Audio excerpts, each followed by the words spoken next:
Along with my day job running an investment business, I started Tinsley Park Talks, a global networking and leadership platform where I interview industry legends from finance to tech and great thinkers to notable celebrities. In these interviews, we discuss great ideas around investing, entrepreneurship, problem solving, and all other lessons of life. Welcome to another episode of Tinsley Park Talks.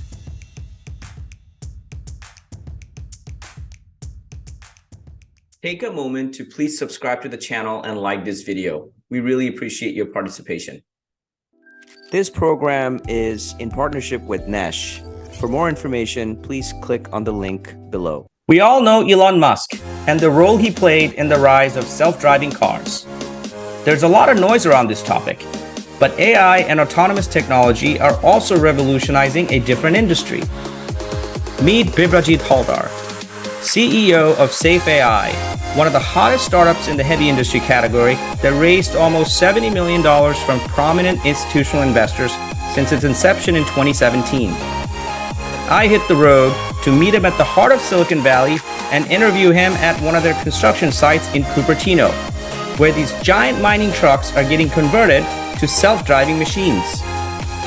We discussed Bibhrajit's entrepreneurial journey, the growing pains and triumphs in growing his business, and the vision for SafeAi at the dawn of the AI and electrification revolution. Let's meet the man behind the self-driving machines. Well, Bibhrajit, how are you? Doing great. Great to have you here. Usually I say welcome to the show, but today you welcome Tinsley Park to your show, so thank you for having us. Thank you for coming. We've been working on it for a while, so great to have you here. Great to finally make it happen. So, before we get started on the topic today and your background and what we're doing, can you share with our audience about where we are today? What is this we're seeing behind us? This is obviously not normal for one of our episodes that we've had before. That's right. So it's California. Let me start from there. So our office is in Santa Clara, and where you are right now, it's called Permanente Quarry. So this is where we do our testing and everything. So this is the big quarry site in Cupertino. So what happens in a quarry for people who don't understand what a quarry is? Why do we have a big vehicle behind here? That's right. Think about you're building your road, and we need a lot of concrete, a lot of cement. So this is where it comes from, right? And the vehicle you are seeing on the back, so this is the vehicle that carries the material back and forth. So this vehicle works for you 24/7. Think about it is what is building your roads and that you see. So yeah. Absolutely, yeah.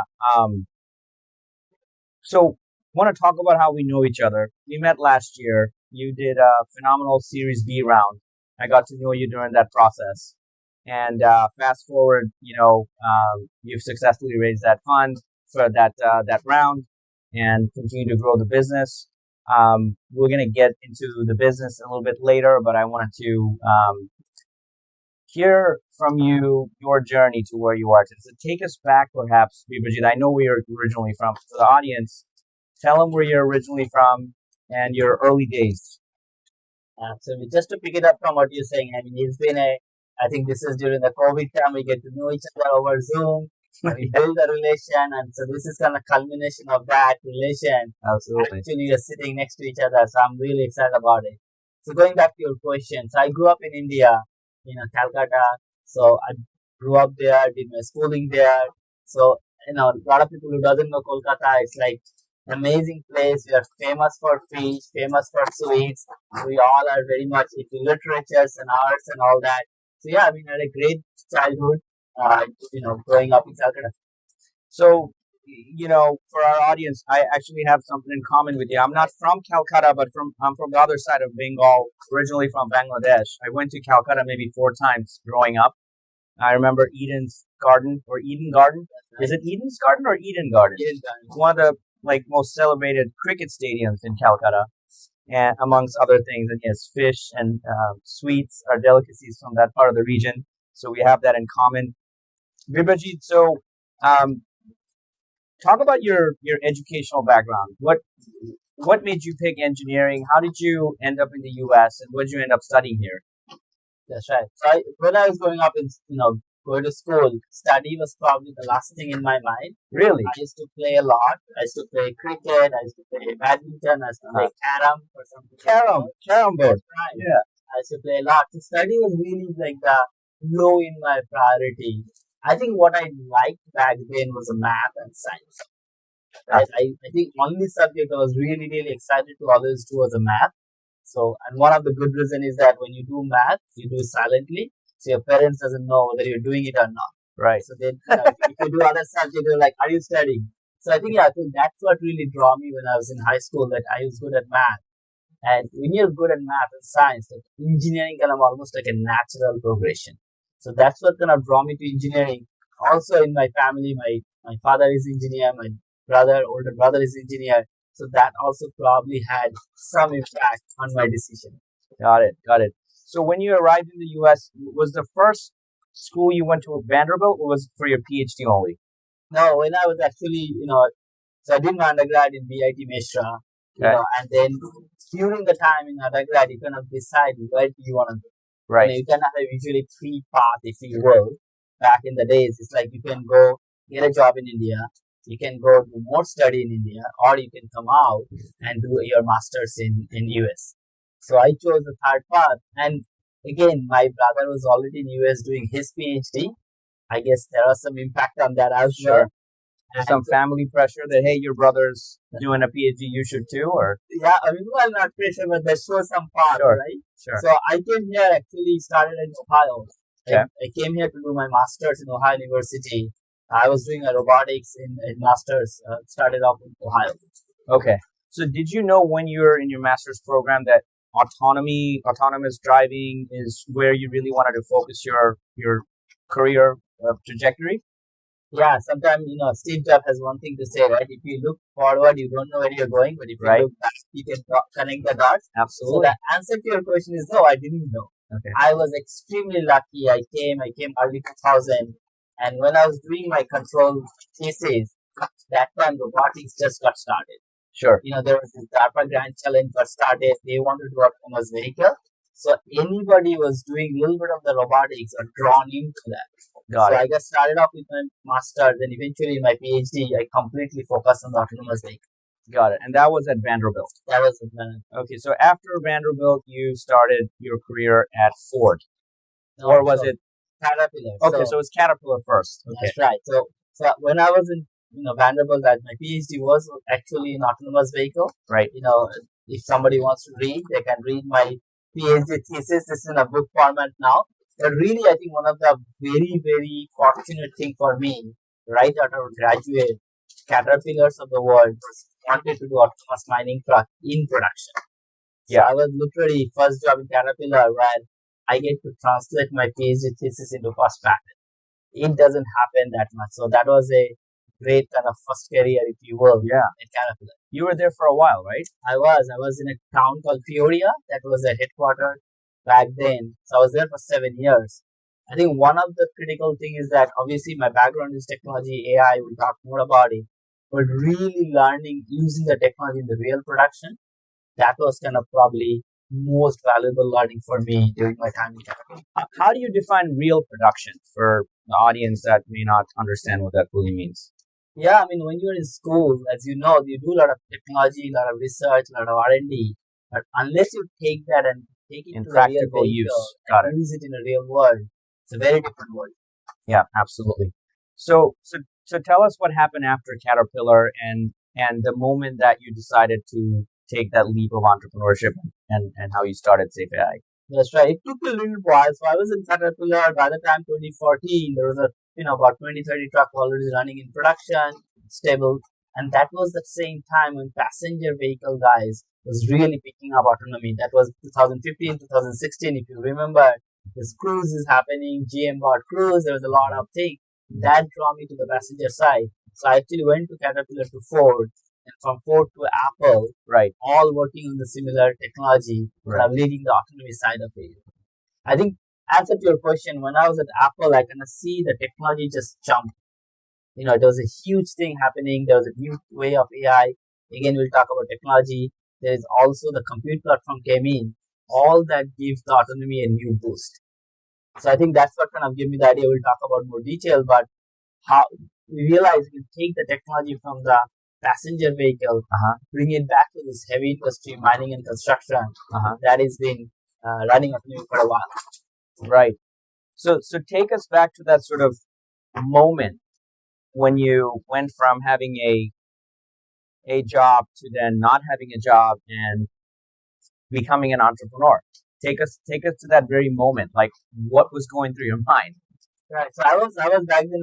That time I was in Apple, and I was really enjoying what I was doing. I think the trigger point, if you're looking for a trigger point, was that I can see the technology is so good, and I came from the heavy industry. I was like, man, wish somebody take it. And when I looked for somebody to take it, I was like, I am the right person.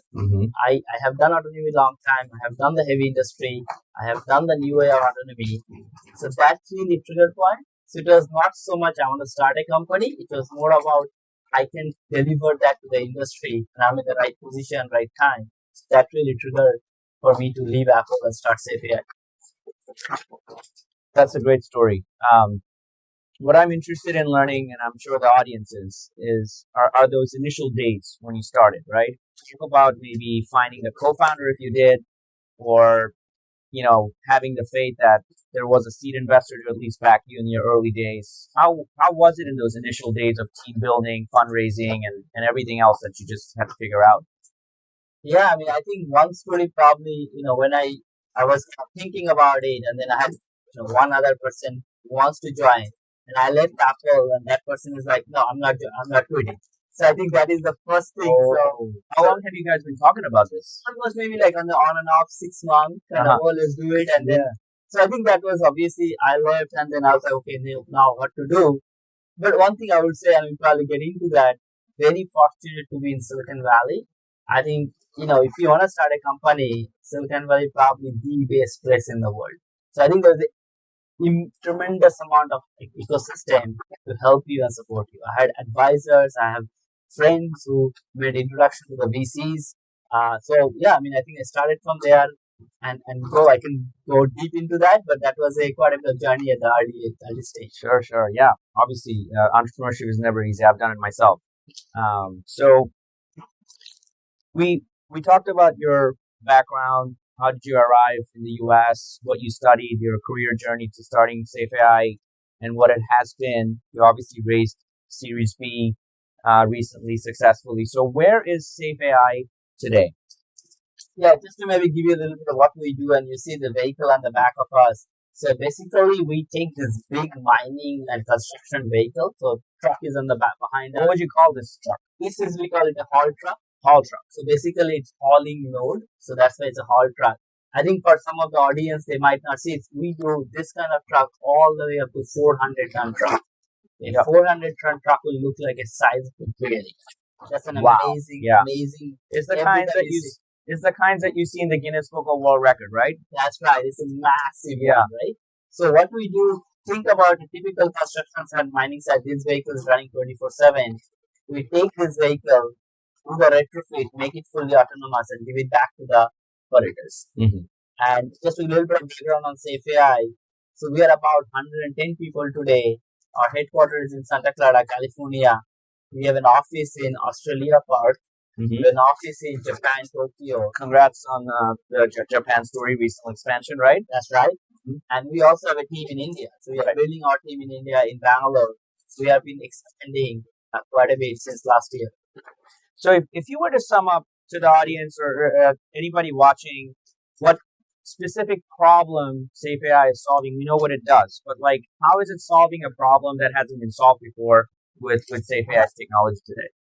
Absolutely. Think about this way: in a construction site or a mining site, it's a very unsafe area. And you're running this vehicle 24/7. It's a remote area. So first and foremost, if you make this vehicle autonomous, safety is your number one, right? So you're taking human out of the unsafe area to a safe position. So that's really the trigger point. Second thing is that now, with autonomy, obviously it doesn't get fatigued. It does what it's supposed to do.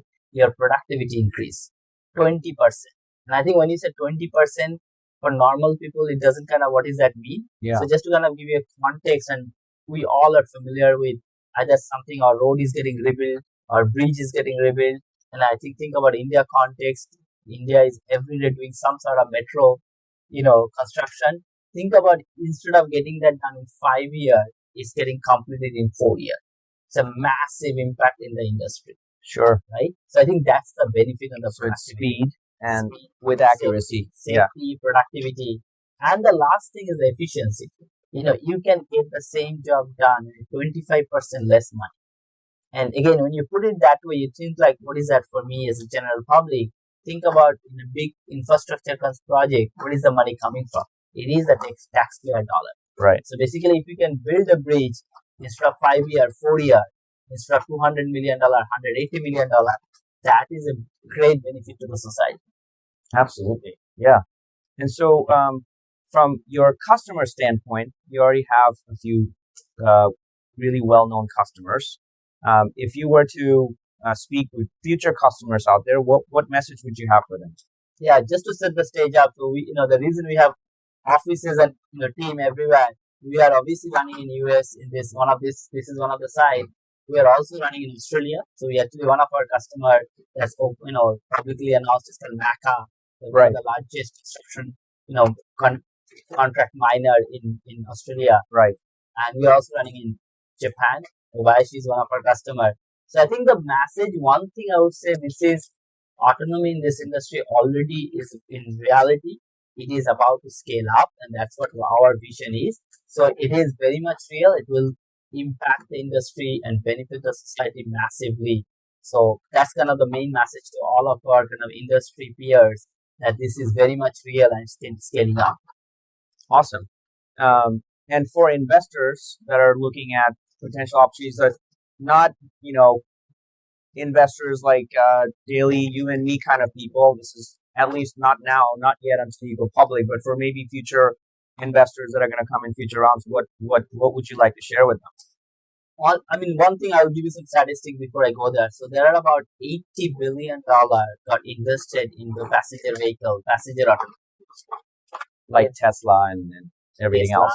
Waymos and every one of them combined, right? Not even a $500 million got invested into heavy industry autonomy. So I think the main message is that there is a $3 trillion business happening in this industry. If you just take mining and construction alone, there is a $3 trillion business happening. So it's a massive market. It's a massive market that is available for production today.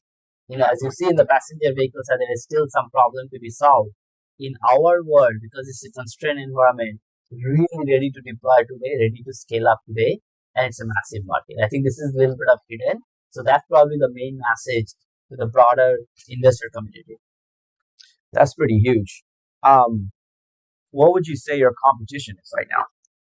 Yeah, so one thing before I even go into the detail, like there is about 1.5 million vehicle out there in the heavy industry, and every year there's a new 500,000 vehicle is coming in.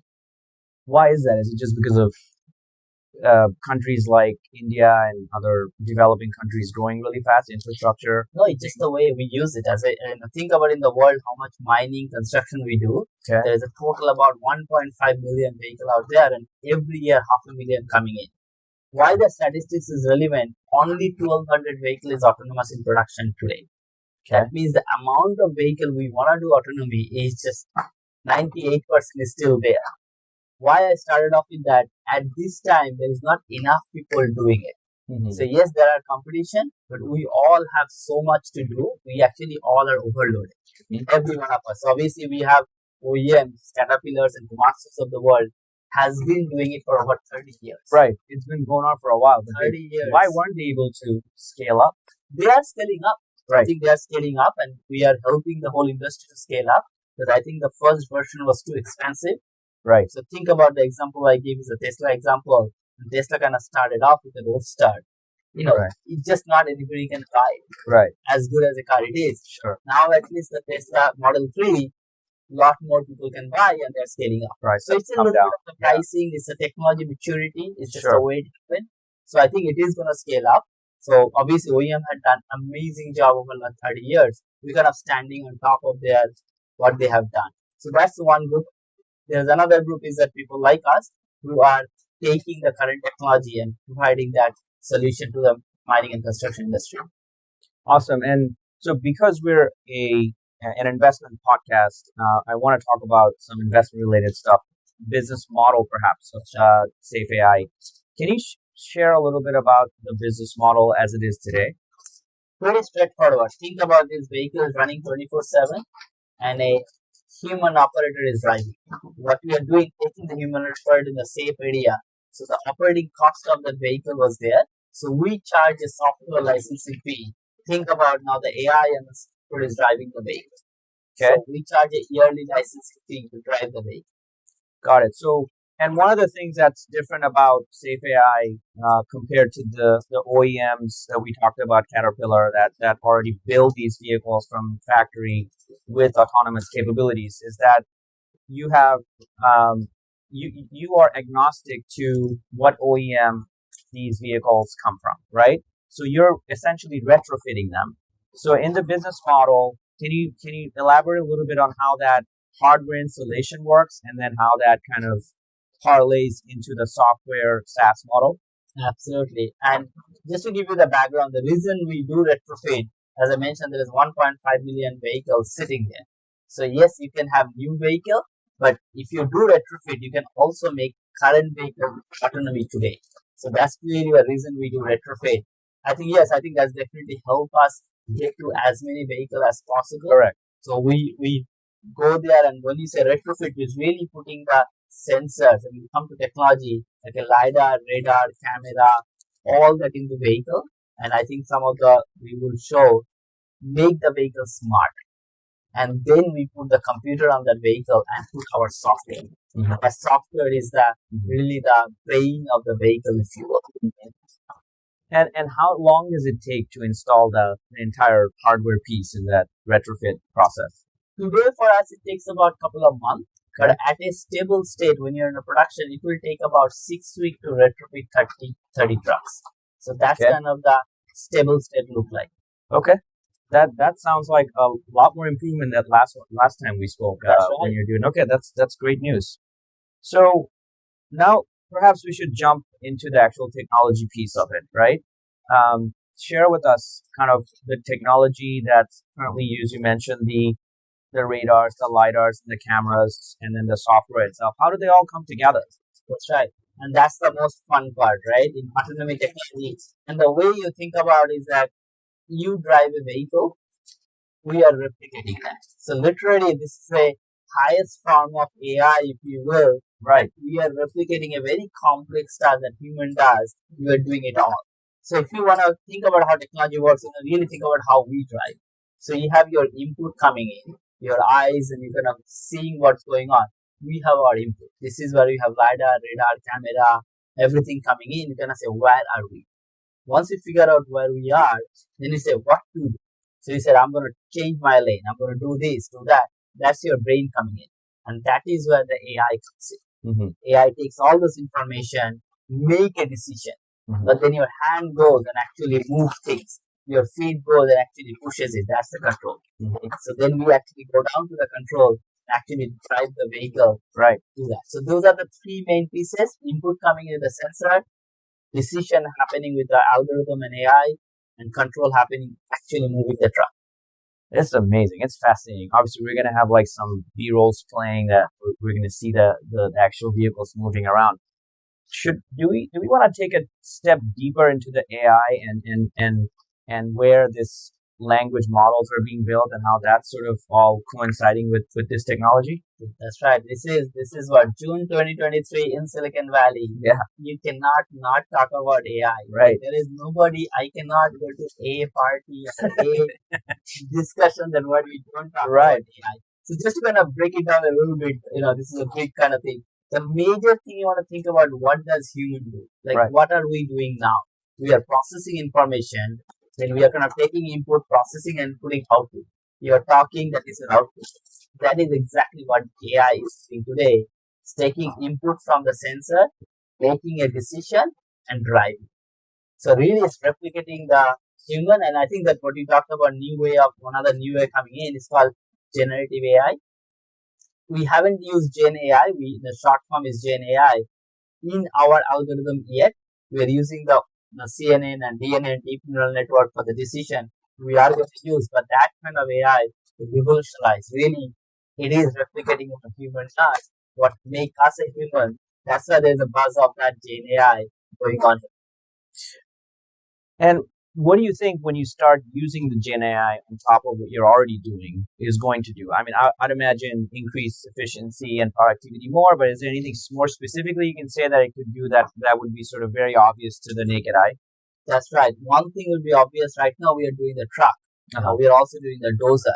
But if that use case is very complicated, we probably cannot do it today. Okay. As the technology gets smarter and smarter, think about using the Gen AI. We can handle even more complex use cases. So one of the use cases we don't do today is called excavator. Actually, Right.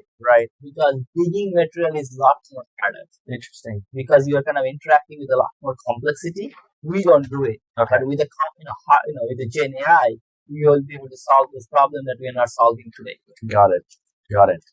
So where does electrification and AI intersect with each other as well? And maybe we have to like simplify that a little bit for our audience. That's right. And you're just hitting on these are like an active topic these days, right? Just to kind of broaden it up, there's a ESG, obviously big focus in the whole world. ESG is environmental social governance. Our audience will know what that is, right? Yep. And I think think about the heavy industry, they want to make sure that industry is also responsible. There is a net zero vision. That means they want to also be contributing to that vision. So what we are doing on that vision, we are actually partnering with other company. They retrofit the vehicle to make it fully electric. We come in, we make it autonomous on top of it and providing the solution. So currently we have a truck in Spain. We'll talk about why the truck is in Spain, in Madrid, that is getting retrofitted with electrification. And we are putting our retrofit solution for autonomy. And in November, December this year, we'll demonstrate to the world the truck is fully autonomous and electric in the heavy industry. This will be the first in the world that is happening. So tell us a little bit more about this truck in Spain. Is it also in a mine or is it in a different environment? Is it going to be a different service line for you guys altogether? It is for the construction industry. Okay. Very similar size what you have here. So it's a 25-ton truck if it means anything. But it's a 25-ton truck. We just about retrofitting with electrification. Autonomy will come. We are extremely excited, not just for the technology, but what does this mean for the industry?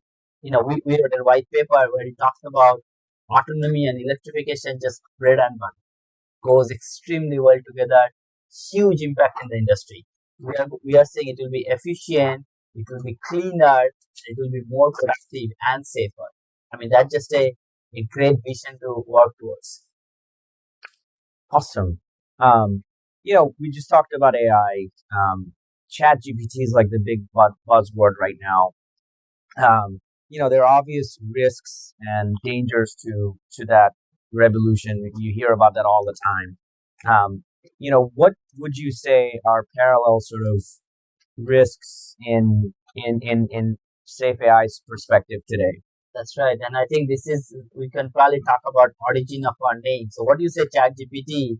ChatGPT is getting fueled by this Gen AI you talked about. So that when people talk about risk, what they're saying is that because you don't know how this model provide output, so you don't have control over it. That means it can provide something that might be unsafe, that might be not reliable, that might be not secure, that might be not responsible. So all of that, right? Right. So in our context, what we do, and that's the origin of our name called SafeAI, we are saying while we are using AI, we need to make sure there is enough guardrail around it so it is safe.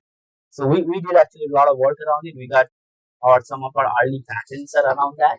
So we take it very seriously in our industry. One of our values, the number one value is a safety above all. Mm-hmm. So when we use AI, we have enough guardrail around it. We don't want to get too technical. Sure. Yeah. 3-4 patents we have published that people can read. But it is a very important topic and we take it very seriously. Absolutely. I was going to ask you, have there been any accidents, malfunction type cases that you can speak about? Or let me give you industry example first. Okay. So there are not our vehicle, but there are about 1,200 vehicles running fully autonomously, no human operator, no infrastructure for last 10 years. In the heavy industry. In the heavy industry, last 10 years. They moved about 7 billion tons of material, not a single fatal accident. Oh, wow. Why I start off with this thing is that, safety is kind of in our vein, if you will. Right. So, and we have been doing it for 20 years. So now we had a lot of, engineering thing that didn't work when you're developing, but not a single safety case. We are very, very concerned about that. We take all kinds of measures. We recently published our internal safety strategy, SafeAi safety strategy. We're going to publish the external version as well. We lay out our vision and strategy. So we take it very seriously. Yes, we have a lot of, engineering when you're developing, this doesn't work, that doesn't work, but not a safety incident. That's awesome. You're living up to the name SafeAi. Bibhrajit, so thank you for all that information. Very helpful, to the point. What is the 5-year vision for SafeAi? Yeah, and maybe just to kind of give you what is our vision. So we want to accelerate the transition to autonomy for mining and construction industry. And where we want to play our part is that we want to be making sure all our expertise and energy to move the industry. So think about in a 5-year where you want to go. I mentioned there's 1.5 million vehicle out there. We want to make sure that as many vehicles as possible running autonomously using our platform. Not only that, we want to set the trend up so that just not us. We talk about competitor. We want our other ecosystem player take that solution and kind of use their way as well. So we want to not just do it ourselves, because our main vision is not just SafeAi doing autonomy. Our vision is to move the industry. So we want to take the leadership position, but also expand that for the whole ecosystem. Got it. And since you've been an entrepreneur now for how long at SafeAi? Is it 5+ years? 6 years. 6 years. So you obviously earned your stripes of being an entrepreneur. You're still here. You raised a total of 60 million so far. 68 million so far in the last round, Series B. For entrepreneurs, startup entrepreneurs that are in a similar journey as you are, some are earlier stage than you are. What advice do you have for them in an environment such as now, where we have rising rates, we have venture markets dried up, right? These companies have raised funding, but they still have run rate to maintain, right? They're running out of money, or they're being leaner. What would be the best advice for entrepreneurs that are in that sort of conundrum of money running out and not much money available? Everybody needs to get to profitability. What would you say to them? Yeah, so my first thing will say that, as much as I'm 6 years into it, this is my first rodeo. And the first thing you should know, unless you do 3-4 times, no advice. Like, I'm still learning on a day-to-day basis, right? I do not know why something worked. It just worked. I'm happy. So I want to kind of set the stage up there before I say anything. I think the second thing I would say, what drives me, I can only talk about personally. I cannot give you general. I think if you are solving a problem or if you're creating a future that matters, I think money will come, right? And I think that's the second thing. Like, it's not about, I want to start a company. It's about either I'm going to take the world there and I am suited to take the world there, or I'm solving a problem that will be benefiting the world. I think if you're doing that, that will be the driving force, right? At least that's what I can say for myself. Second thing I would say, as much the ecosystem, obviously funding ecosystem, overall economy in US is not as promising as it was a couple of years back. On the other hand, though, I mean, when you look at the technology eye, where Silicon Valley, it's just booming. I think one of the things I say is that as much you think technology is moving fast, it is moving the slowest compared to what is about to come. So this is an amazing time to do it. I cannot imagine how many areas we are going to disrupt. And I'm very fortunate to be sitting in Silicon Valley where I can see it in the first row, how many areas of human life we are going to change. So I think it's a very, very exciting time. I think this funding round and economy is a smaller dips, if you will, but the macroeconomics is just massive. Well, there you go. You've heard it from the man behind the machines, Bibhrajit. Pleasure. Thank you so much for doing this and for letting us be here at your site. Absolutely. No, really, thank you. And I know it's a This is your third job, so I don't know how you do it, but really congratulate. I saw your other podcast. You did an amazing job. Keep it up. Thank you, Bibhrajit. Appreciate it. Thank you.